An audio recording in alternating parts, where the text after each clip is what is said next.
Ya, kenapa? Kenapa kita nggak menggunakan A untuk mencari M, tapi kita menggunakan A untuk mencari kecepatan? Padahal rumus M sesuai sama ini, ya, rho A V. Ada bisa membantu menjelaskan? Terus dari mana dong? Kalau nggak pakai rho A V, dari mana dong kita dapat M? Padahal V-nya dicari di poin B. Jadi kok kita bisa ya mengerjakan poin A kalau velocity-nya atau kecepatannya itu belum diketahui? Ada yang bisa membantu?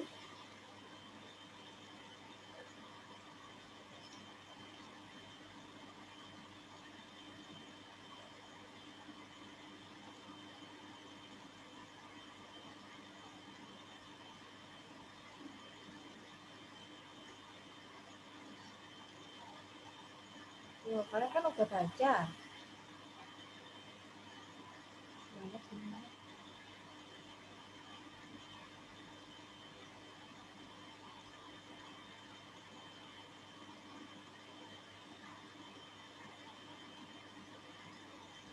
Mungkin Bu izin menjawab. Ya, silakan Mbak Musaima. Mungkin ini bukan di sini diketahui rho sama V. Kalau rumus rho itu kan sama dengan M per V. Jadi untuk dari M-nya itu rho kali V. Gitu kan ya. Rho kali V.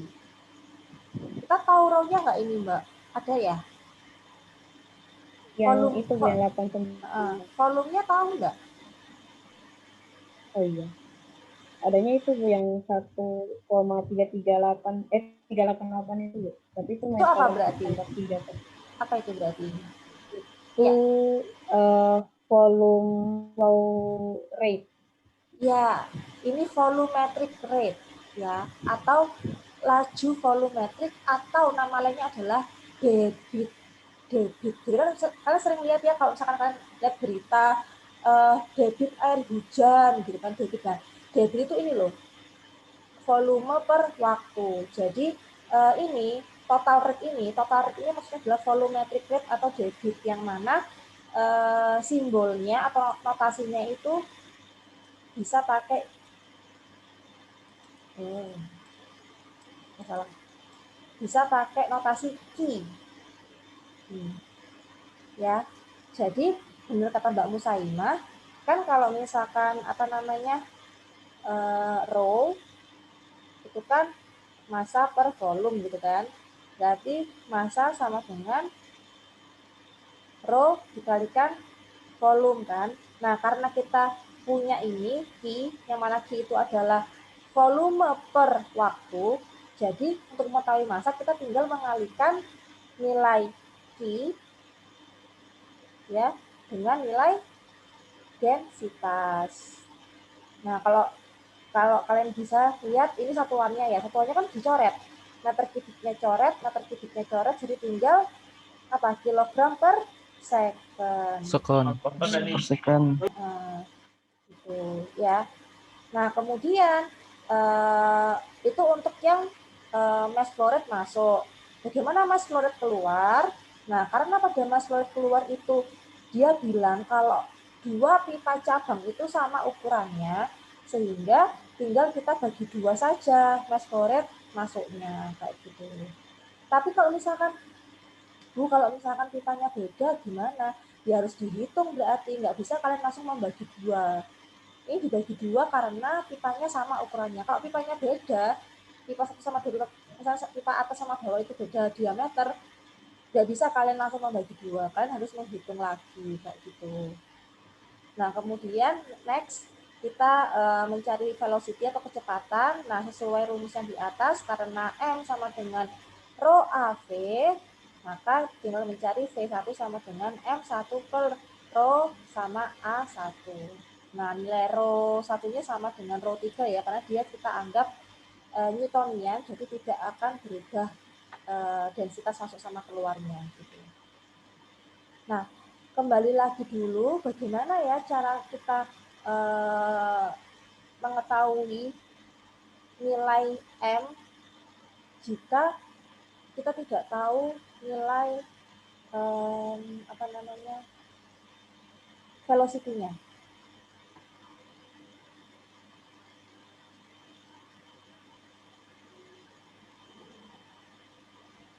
selain pakai cara yang ini, misalkan kita punya data ini ya, punya data volumetric flow rate kan, kita kan bisa mengetahui nilai M dengan cara seperti ini, dikalikan dengan rho.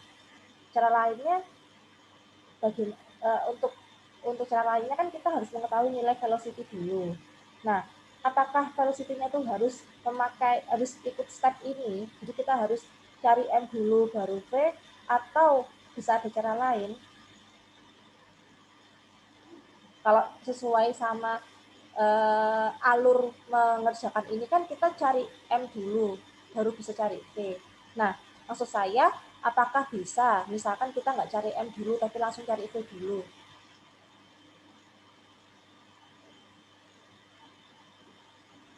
Bisa nggak? Bisa, Bu. Kalau M-nya diketahui tapi. Oh, saya nggak mau. Saya nggak mau diketahui. Gimana dong?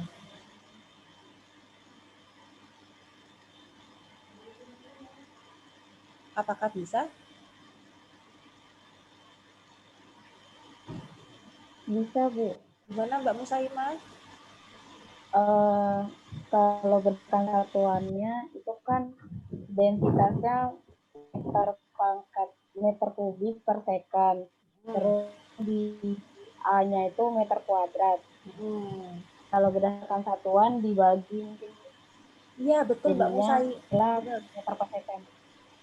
Iya, betul Mbak Musaimah. Jadi misal kita nggak tahu M, kita nggak tahu velocity, tapi kita mau cari velocity dulu.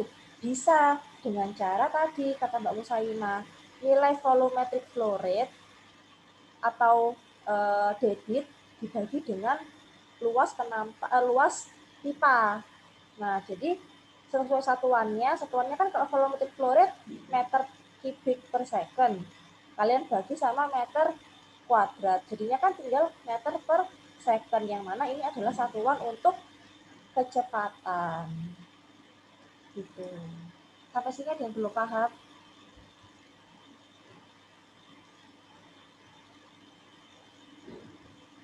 Oke, saya lanjut ya. Nah, kemudian untuk part C ini gampang. Untuk mencari kecepatan massa atau mass velocity atau G, itu tinggal mengalihkan kecepatan dengan densitas. Sudah selesai. Atau mass mass flow rate per A. Oke. Lanjut ya. Saya lanjut ke control volume for balance. Nah, masih ingat nggak minggu lalu saya tuh sempat ngomong kontrol volume itu apa, kontrol surface itu apa? Ada yang bisa mengulangi pernyataan saya? Saya nggak nanya ngerti atau enggak, karena pasti nggak ngerti, mungkin bingung. Tapi saya hanya ingin ada yang bisa mengulang pernyataan saya. Iya, Bu. Mbak siapa ini? Putri, Bu. Mbak Putri. Ya, silakan, Mbak. Jadi yang saya tangkap dari penjelasannya Ibu kemarin itu, kalau misalnya kontrol volume itu dia bidang imajiner, di mana dia berbentuk 3 dimensi.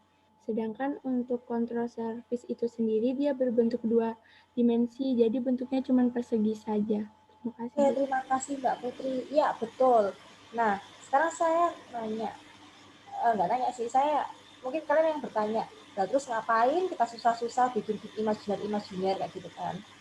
Nah, ini penting untuk mekanika fluida, karena kita membuat suatu bidang imajiner, entah itu volume atau kontrol volume atau kontrol surface, itu untuk kita solve itu apa ya? Untuk kita menyelesaikan suatu permasalahan gitu. Nah, misalkan gini, saya kasih contoh gimana ya? Oh, gini. Kalian punya bak ya. Kalian punya bak, di situ kalian tuangkan air. Gitu. Pasti kan dia nggak beratur ya. Ketika air itu menyentuh bak, dia polanya kan nggak beraturan. Semakin dia menjauh dari titik kita menuangkan air, semakin dia tenang kan pola alirannya. Nah, kalau misalkan kita mau memodelkan apa yang terjadi di situ, kita kan nggak bisa menghitung secara keseluruhan makroskopis di bab itu apa yang terjadi. Nah, susah karena macam-macam yang terjadi. Selain ada turbulen, ada yang laminer kayak gitu. Karena ya itu tadi dia air itu awalnya dia menyentuh bak yang baru, dia akan pasti turbulen karena tumbukannya pasti nggak beraturan, baru dia semakin mendekati bagian dinding, dia semakin tenang, semakin laminer. Nah, oleh sebab itu kita perlu menganalisis secara mikroskopis kayak gitu. Jadi Mbak Mas, kalau misalkan ada yang seperti itu, kalian bisa memilih, kalian mau menganalisis bagian yang mana. Oh, saya mau menganalisis bagian yang dekat dinding bak. Nah, dari situ kalian bisa membuat kontrol surface atau kontrol volume. Nah, dari situ nanti kalian bisa membuat matematisnya seperti apa. Kalian dapat matek kan ya? Matek. Dapat, Bu. Dapat, Bu. Nah, dari situ nanti kalian tahu kontrol surface, kalian bisa menentukan kontrol surface dan kontrol volume. Efeknya yang kedua nanti kalian bisa menentukan persamaan. Jadi kalian bisa menggambarkan atau menuliskan persamaan apa yang terjadi berdasarkan fenomena yang ada kayak gitu. Nah, nanti karena kalau nanti kalian berpindah lagi kontrol surface atau kontrol volume ke bagian yang agak ke tengah, nah otomatis nanti ada beda lagi persamaannya karena di situ dia alirannya aliran turbulen kayak gitu.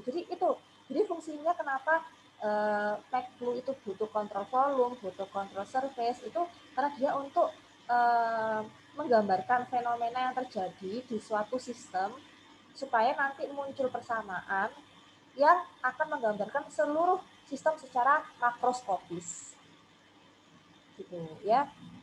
Jadi itu contoh yang bisa saya paparkan kenapa kita butuh kontrol volume dan kontrol surface dan apa itu kontrol volume dan apa itu kontrol surface.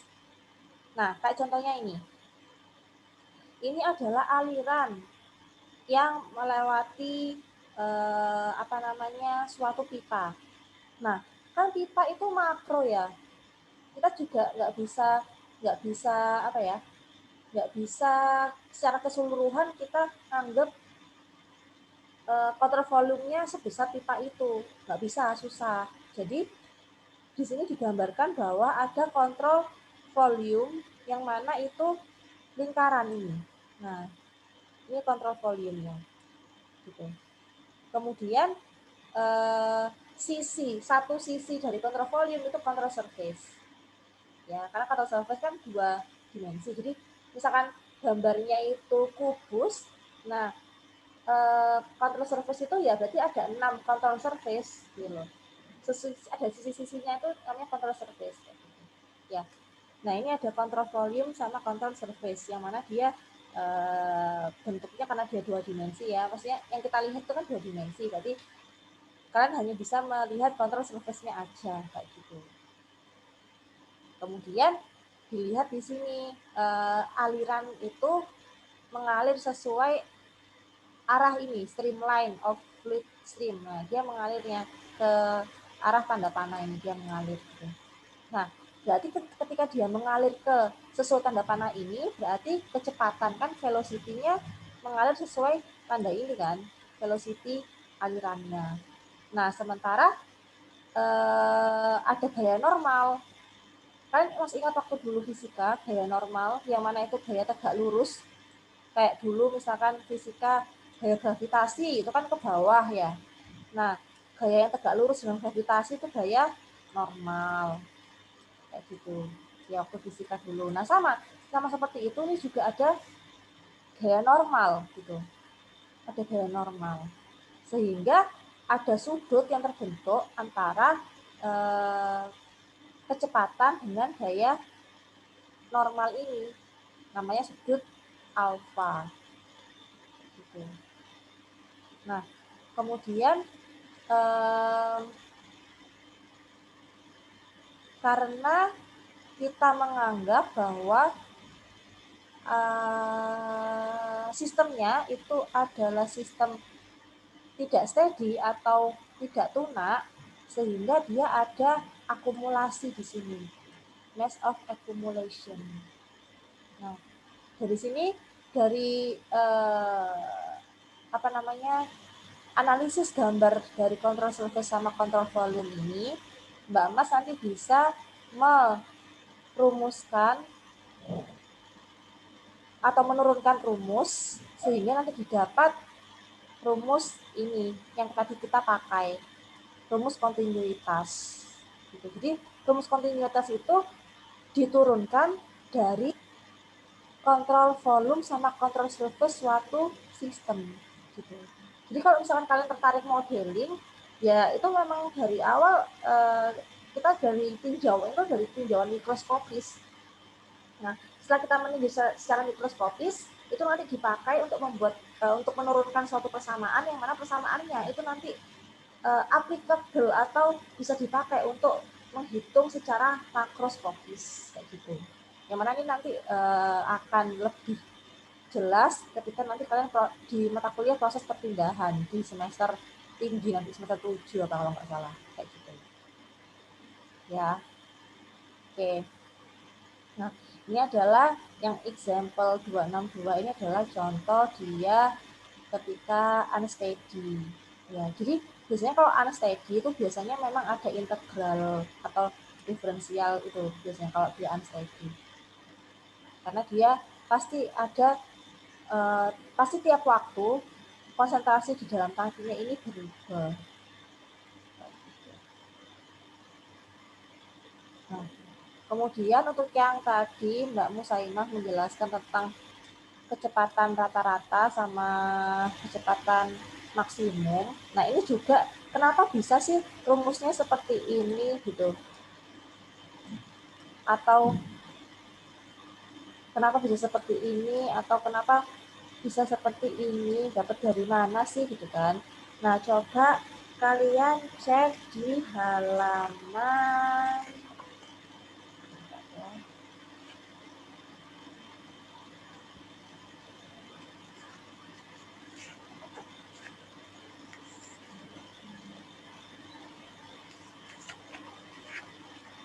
kalian cek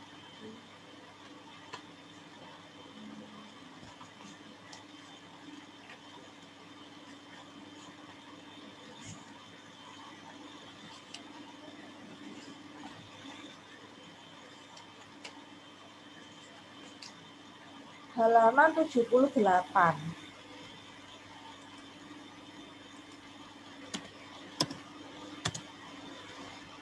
Nah, ini.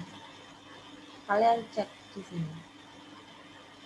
Nah, lagi-lagi persamaan yang tadi itu kenapa kecepatan rata-rata sama dengan kecepatan maksimum dibagi dua? Karena kita membuat kontrol volume dan kontrol surface di suatu aliran fluida yang anggap aja alirannya ini berupa air ya. Pokoknya dia aliran fluida Newtonian yang ada di dalam pipa. Nah, asumsinya aliran ini bergerak secara laminer atau pelan-pelan ya, berlapis-lapis. Nah, kalau kita tinjau sistem seperti itu, maka aliran airnya ini memiliki profil seperti ini, parabola. Yang bagian tengah dia lebih kencang daripada yang mendekati dinding. Karena apa? Karena ketika suatu fluid itu mendekati dinding, dia kan ada gesekan sama dinding. Yang mana gesekan ini adalah hambatan, sehingga dia menghambat si fluida ini untuk bergerak atau mengalir gitu loh. Halo? Suara saya terdengar? Dengar, Bu. Oh ya. Aman, Bu. Oke, aman. Dengar, Bu. Jadi hal itu yang menyebabkan kenapa dia ada profil aliran seperti ini, seperti parabolik ini, karena semakin fluid itu mendekati dinding, semakin dia ditahan, punya resistensi gitu loh. Nah, sehingga kalau misalkan kalian ditanya mana kecepatan maksimumnya fluida ini ketika dia laminer, kecepatan maksimumnya ada di tengah-tengah ini. Nah, saya kasih tanda X ini dia berarti titik kecepatan maksimum gitu ya. Nah, jadi analoginya kayak misalkan kalian ada di jalan raya. Kan kalau di jalan raya itu semakin, kalau kalian mau mendahului kan kalian harus menyalip ke sebelah kanan gitu kan. Nah, berarti kan dia semakin mendekati garis garis yang putih-putih itu, semakin dia cepat kan kendaraan, tapi semakin dia mendekati bahu jalan, semakin dia pelan kan. Nah, kayak gitu apa namanya analoginya gitu. Sehingga kita bisa tahu atau kita bisa menurunkan persamaan dari sini bahwa kecepatan rata-rata suatu fluida itu bisa dicari dengan membagi V maksimum jadi 2. Gitu. Nah, ini apa namanya akan terus dipakai ke depan-depannya nanti. Gitu. Sampai sini apa ada pertanyaan? Sebelum saya lanjut ke overall energy balance.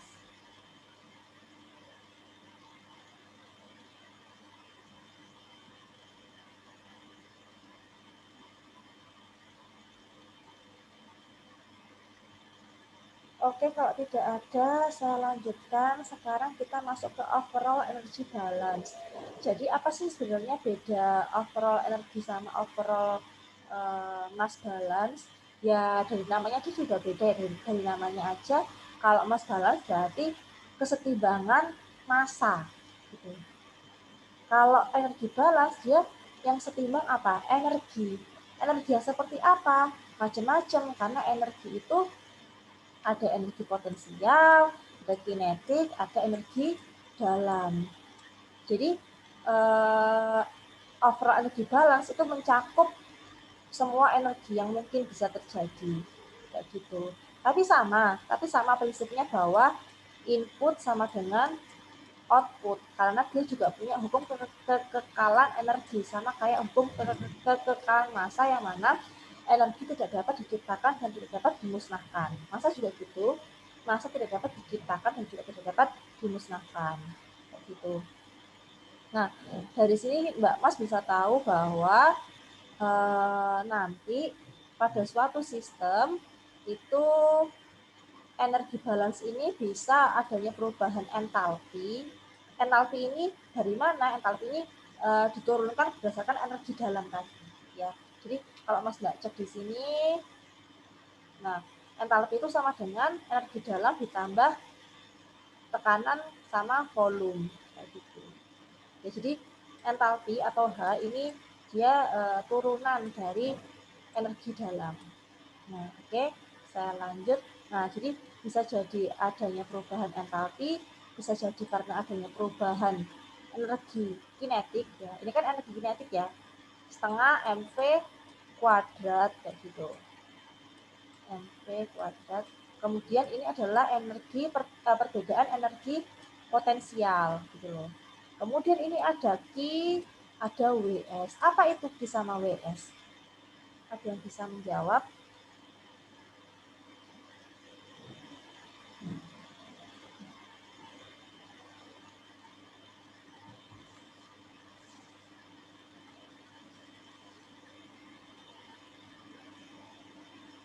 Apa itu Q sama WS?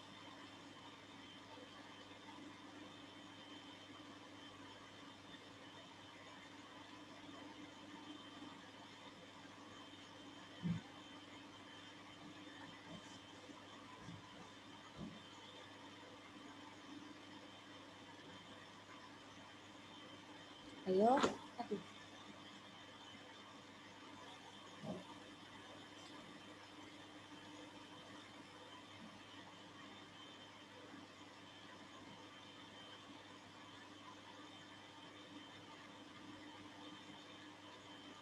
Sebisa kalian, ada yang bisa menjelaskan Q itu apa, WS itu apa gitu.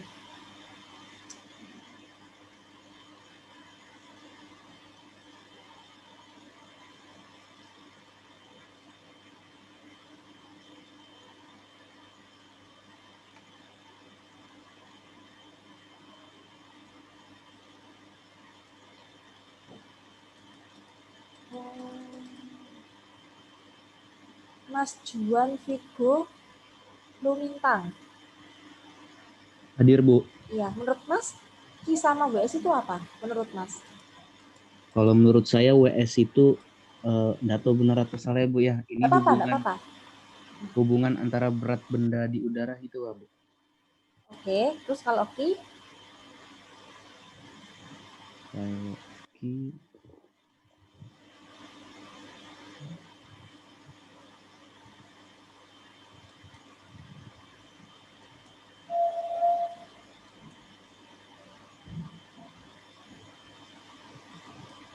Ini beda sama yang tadi ya, yang Q saya tadi itu beda. Q saya tadi itu volumetric flow rate, tapi ini bukan volumetric flow rate. Apa ini?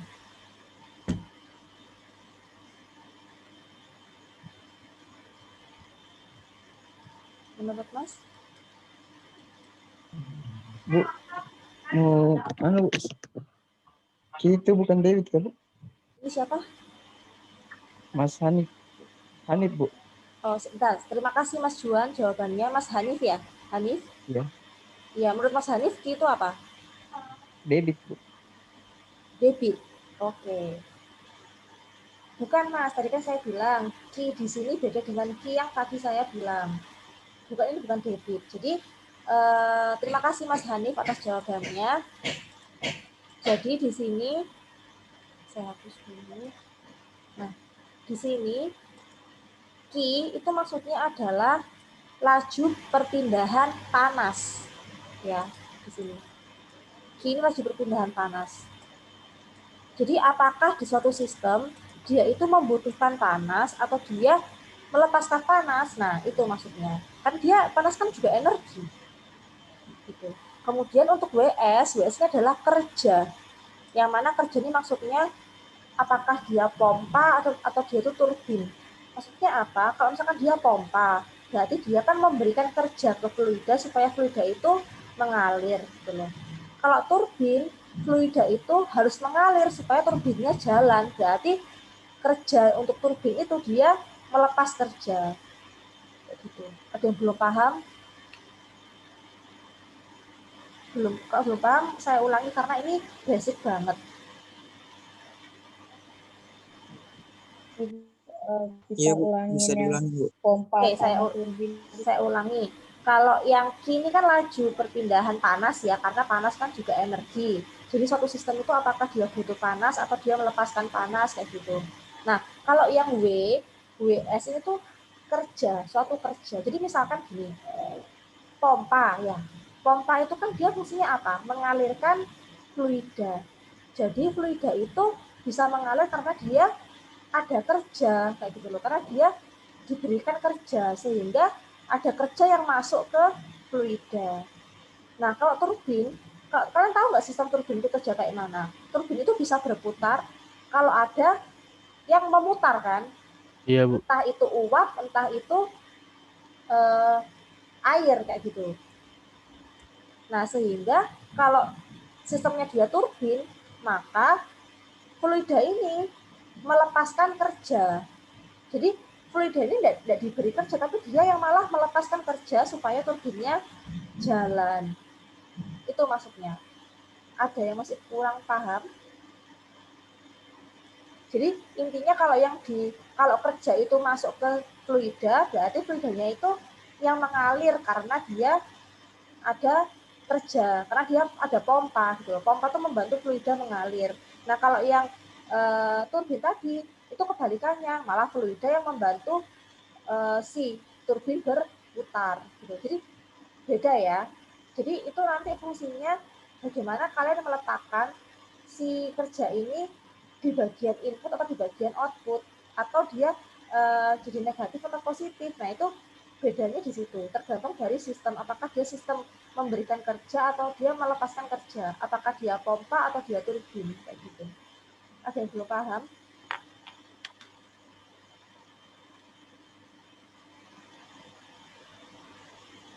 Misi Bu izin bertanya. Berarti kalau dia memberi energi nilainya positif ya Bu?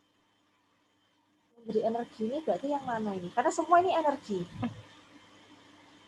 Enggak, maksudnya tadi kan Ibu bilang kalau dia memberikan energi berarti nilainya positif. Kalau mengeluarkan berarti negatif. Energi Masih yang kurang mana, paham di Mbak? situ, Bu. Bentar, energinya mana? Ini Tadi yang ada, Ibu bahas.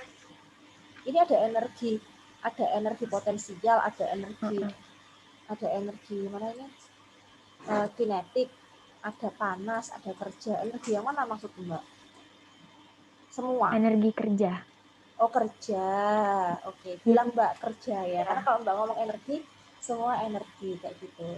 Ya berarti kalau misalkan ada energi masuk, berarti dia ada kerja masuk, berarti dia ke pompa kayak gitu. Nanti dia positif. Berarti dia negatif. Oh, iya. Negatif. Karena dia ada di bagian input. Gini. Oh. Kalau di persamaan ini, kalian kan tinggal melihat titik output kurangin input, titik output kurangin input, ya kan? Titik 2 kurangin 1. Berarti ini kan output kurangin input, output kurangin input. Itu nggak sih? Ya nggak? Iya, Kalau Bu. kalian ini. Nah, kalau supaya kalian nggak bingung, ideal negatif atau positif, kalian nulis rumusnya gini aja. Input sama dengan output kan. Tinggal kalian cek dari soal apa aja yang masuk. Misalkan ada ada entalpi 1 masuk, tambah kecepatan 1 gitu, mv kuadrat 1 masuk, ditambah misalkan dia pompa, oh berarti ada kerja yang masuk, berarti W-nya masuk sini kayak gitu. Nah sama dengan gitu misalkan berarti ada H2 tambah ada setengah mv kuadrat 2 gitu kan, ditambah misalkan dia melepas panas, berarti panasnya keluar kan, out, berarti dia kasih Q. Nah tinggal kayak gitu, nanti tergantung yang di soal itu dicari apa. Misal dia dicari Q-nya, ya udah berarti yang lain kalian tinggal masukkan nilai aja, daripada kalian bingung mana positif mana negatif kayak gitu. Paham nggak Mbak? Paham, Bu. Nah gitu. Berarti juga satuannya Joule ya, Bu? Iya, Bu. Makasih, Bu. Sama-sama. Nah, ini yang saya lupa ke kelas A kemarin. Saya mesti ada yang kelupaan. Nanti tolong kalian bilang ke kelas A. Untuk energi kinetik yang setengah mv kuadrat. Nah, di bagian bawah dia itu ada faktor pengali alfa. Faktor pengali alfa. Nah, alfa. Nah, faktor pengali atau koreksi alfa ini fungsinya adalah dia sesuai sama jenis alirannya. Apakah dia laminar atau dia turbulen. Kalau dia laminar, berarti nilai alfanya setengah. Kalau dia turbulen, berarti nilai alfanya 1. Karena kalau dia turbulen, pasti kan dia lebih cepat kecepatannya daripada dia laminar. Nah, jadi perbedaannya di situ ya. Nanti tolong kasih tahu ke kelas A, saya lupa kemarin bilang. Untuk ini energi kinetik jangan lupa dia ada faktor koreksi alfa di bawah. Biasanya di bagian sini. Jadi rumusnya itu biasanya setengah alfa gitu ya. mv kuadrat. Nah, ada alfanya di sini. Tergantung jenis alirannya, apakah dia turbulen atau laminar. Nah, contohnya seperti ini ya, contoh soal. Langsung aja ke contoh soal. Nah, ini. Air itu masuk ke dalam boiler dengan suhu sekian. Ya, ini anggap dia T1.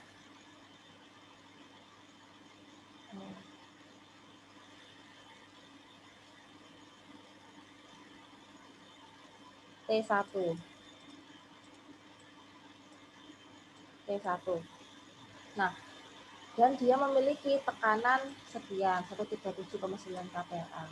Nah, lalu kecepatannya sekitar 1,52 meter per second. Nah, itu berarti dia poin masuk. Nah, kemudian ketika keluar ternyata pipanya itu lebih tinggi daripada ketika dia masuk. Jadi 15,2 gitu.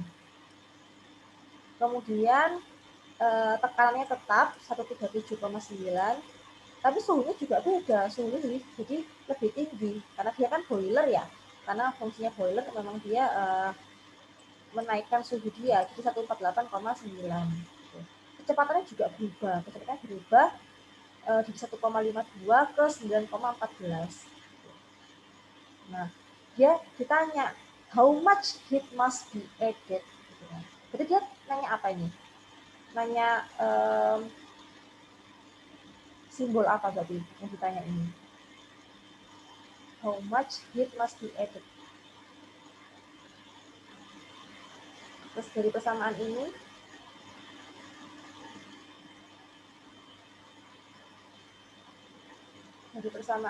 dia ditanyain apa?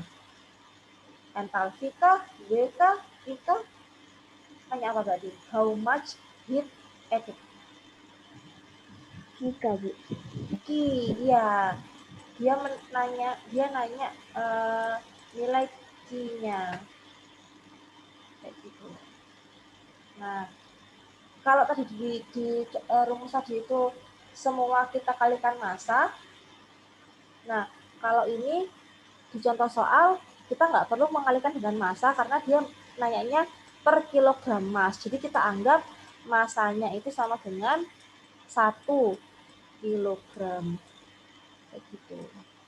Nah, tipsnya kalau kalian ada soal seperti ini, silakan kalian menggambar dulu sistemnya kayak gini. Ya. Jadi masuk kayak gitu kan. Fluida masuk, kemudian fluida keluarnya dia lebih tinggi berapa? 15,2 meter gitu. Nah, kalau misalkan seperti ini kan ada perubahan suhu dari 18,3 ke 148,9. Kira-kira Q atau apa namanya laju perpindahan panasnya itu berarti dia melepas panas atau menerima panas? Menerima panas, Bu. Ya, dia menerima panas gitu. Sehingga dia masuk ke titik input tadi, ke bagian input gitu. Nah, silakan kalian cek. Nah, jadi kalau misalkan pakai saya tadi yang bilang input sama dengan output gitu kan.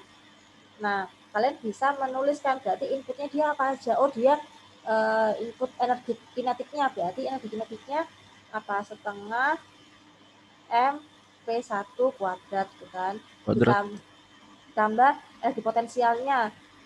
Potensialnya kan gravitasi kali ketinggian. Karena kita anggap ketinggiannya itu awalnya dia tidak memiliki ketinggian, berarti untuk nilai energi potensial pertama dia nilainya 0 gitu, 0 karena kita anggap dia di dasar ya. Nah, kemudian ditambahkan entalpi. Bagaimana kita tahu entalpi? Kita tahu entalpi itu berdasarkan nilai ini loh, suhu dan tekanan. Bisa kalian cek di appendix A2 steam table. Jadi kalian harus cek di appendix itu suhu dan tekanan yang sesuai, nanti dicek berapa nilai entalpinya. Nah, kemudian karena Q-nya masuk berarti di sini tulis Q juga toh, Q sama Q plus gitu kan pada bagian input. Kemudian sama dengan gitu kan, sama dengan berarti setengah MV2 kuadrat gitu kan plus GZ2. Z2-nya berapa? Z2-nya berarti ya ini 15,2. Sudah, sama H2, entalpi kedua. Dapat dari mana entalpi kedua? Tinggal kalian cek di appendix, di tabel. Kalian cek suhu sama tekanannya untuk tahu berapa entalpi kedua. Sudah, tinggal kalian masukkan nilainya, ketemu deh Q-nya berapa. Karena hanya Q yang tidak ada nilainya. Gitu. Sampai sini ada yang belum paham?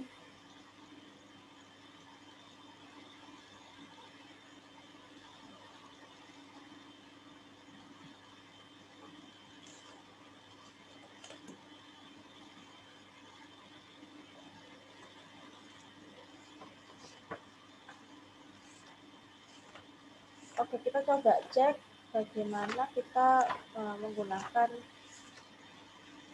appendix steam table ya.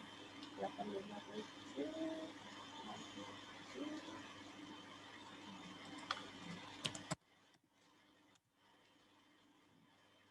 Nah, ini steam table. Ya. Tadi berapa? Bisa dicek ketika dia masuk suhunya berapa? 18, berapa? 18. 18,7. 33. 19,33.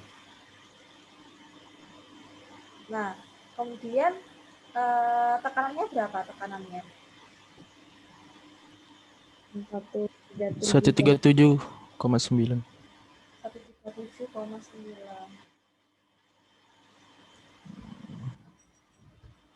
PA apa KPA itu?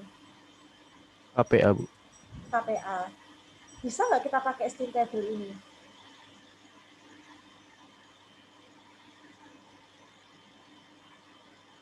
Nggak bisa. Karena coba cek. Pada tekanan total 1 atm, ya, pada tekanan total 1 atm, kalau suhunya 18,33, tekanan parsialnya itu harusnya 2,06 ini, bukan 137,9. Jadi apa yang kita lakukan? Kita nggak pakai appendix yang A29, tapi kita pakai appendix yang A210. Nah, ini dia berarti superheated steam. Superheated steam. Jadi tadi tekanannya berapa? Berapa nih tekanannya? 138 ya? 137,9. Nah, berarti tekanannya ada di sini. 137.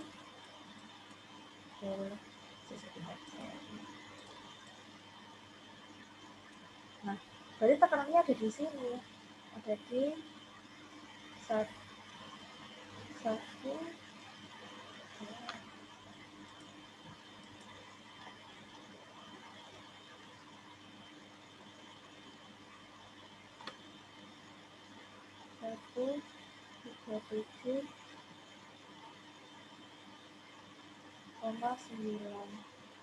Nah, tekanannya ada di antara ini. Kemudian untuk suhunya dia akan ekstrapolasi karena dia di sini datanya yang hanya diketahui data 100 derajat yang padahal kita maunya 18. Jadi dia harus ekstrapolasi, atau kalau dari data yang tadi dia kan letaknya di sebelah sini ya, misalkan tadi suhunya 18 gitu, tapi tekanannya dia sangat kecil, 2, kayak gitu, 2,0 berapa tadi. Nah itu, jadi nanti kalian interpolasi. Kalian ngerti nggak caranya interpolasi kayak apa? Pernah dengar nggak?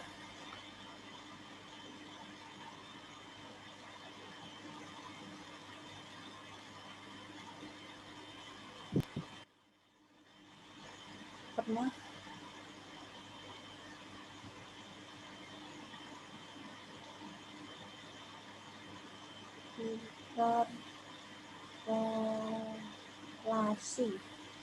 Interpolasi. Jadi ini adalah suatu perhitungan, basicnya itu basic perhitungan perbandingan biasa yang mana digunakan untuk mencari suatu data yang tidak ada di antara data yang diketahui. Jadi kayak inter kan berarti di tengah-tengah. Jadi dia itu data atas bawahnya ada, tapi data tengahnya yang dia mau dicari. Nah itu pakai interpolasi. Kalau ekstrapolasi itu mencari data di luar data yang sudah ada. Jadi misalkan ada A, kita cuma punya data 2 ya, A sama B.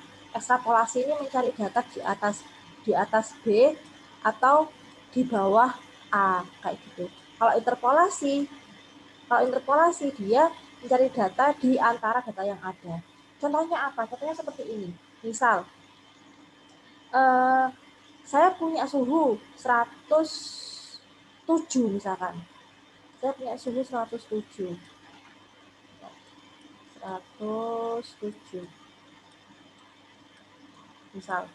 Nah, kalau suhu saya 107, kira-kira entalpinya berapa ya? Entalpi apa namanya?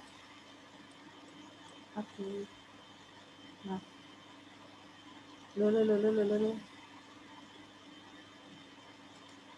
Loh, maaf, saya nggak tahu kenapa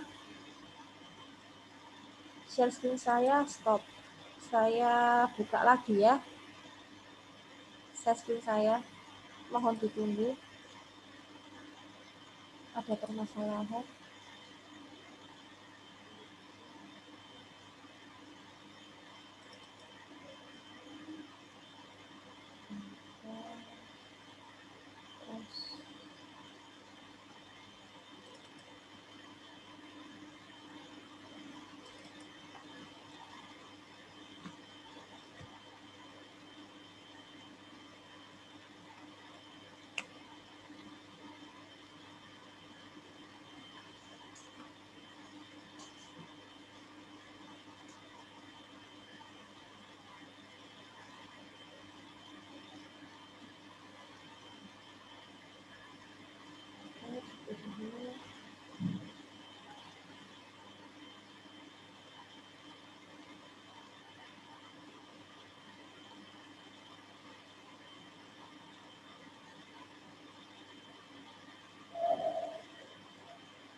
Apakah sudah terlihat?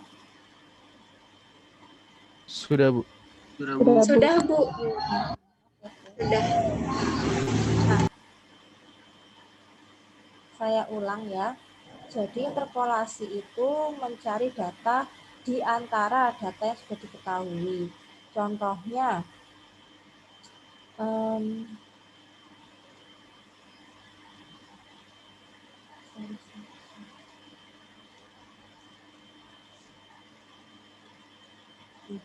contohnya ini.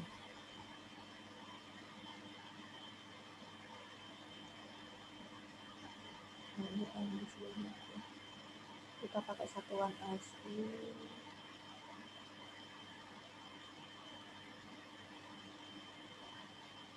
Nah, contohnya ini. Saya punya suatu air di dalam gelas, suhu dia ternyata 29 ternyata. Anggap 29. Nah, 29. Nah, berapa ya nilai entalpi dia kalau suhu 29 kayak gitu. Nah, Mas Nuk coba cek di sini. Karena 29 itu dia tidak ada tidak ada datanya di sini 29. Tapi kita tuh mau cari berapa entalpinya ini, entalpi liquid misalkan, entalpi liquid di sini gitu kan. Berarti tinggal kalian interpolasi dengan cara coba kalian cek. 29 kan antara 27 sama 30. Ketika suhunya 27, entalpinya berapa? 113 toh. Nah, jadi kalian tinggal kayak gini.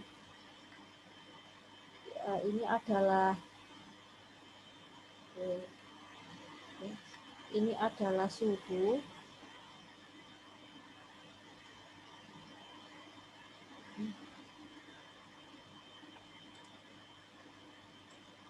Suhu, ini adalah entalpi misalnya. Nah, ketika suhunya tadi 27, entalpinya 113. Oke, terus di sini 27, entalpinya 113. Kemudian ketika dia 29, entalpinya nggak diketahui ya. Berarti kita anggap X. Kalau 29 berarti entalpinya X gitu. Kalau 30 derajat entalpinya 125,79. 125 salah.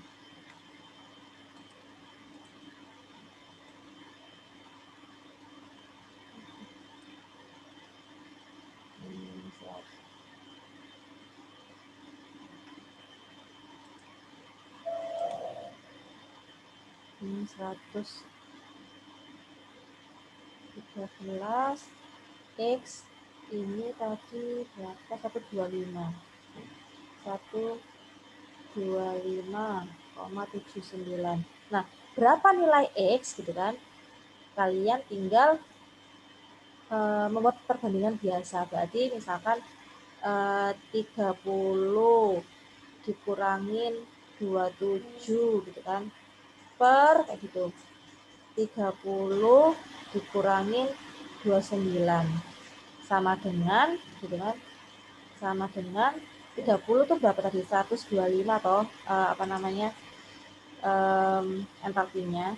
Jadi 125,79 dikurangin 27 tadi berapa, 113,25. ya 113 gitu. Per gitu kan 125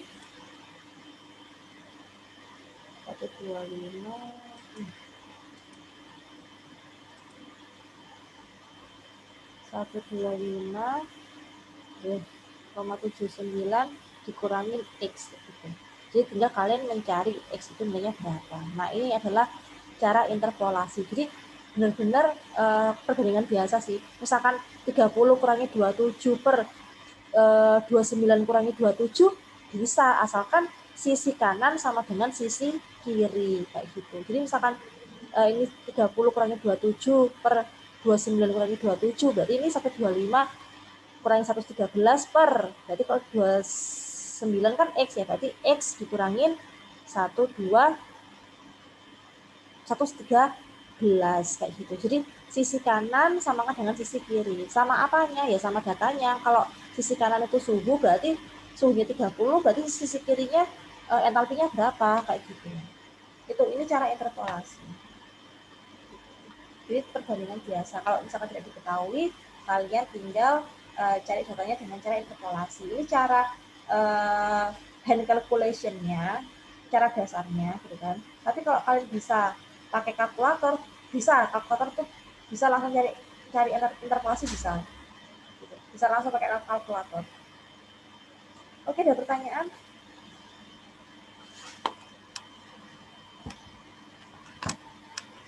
Oke, kalau tidak ada pertanyaan, kita latihan soal. Saya nggak tahu kalian sudah tahu dari kelas A atau belum, atau sudah tahu ya tidak apa-apa, belum tahu ya ayo kita kerja bareng-bareng. Ada di halaman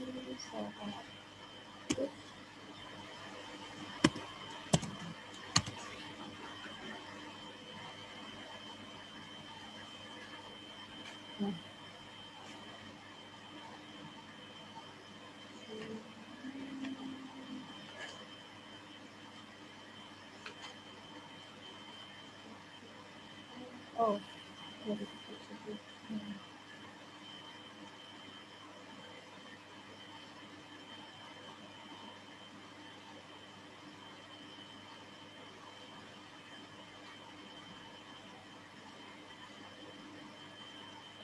Nah, coba silakan Mbak Mas kerjakan yang ini ya, 2.73. Saya beri waktu 10 menit, berarti 13.32 ya. Silakan.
Oke, sudah selesai? Atau belum? Ada yang sudah? Belum, Bu. Belum ya? Udah saya tambahin 5 menit lagi.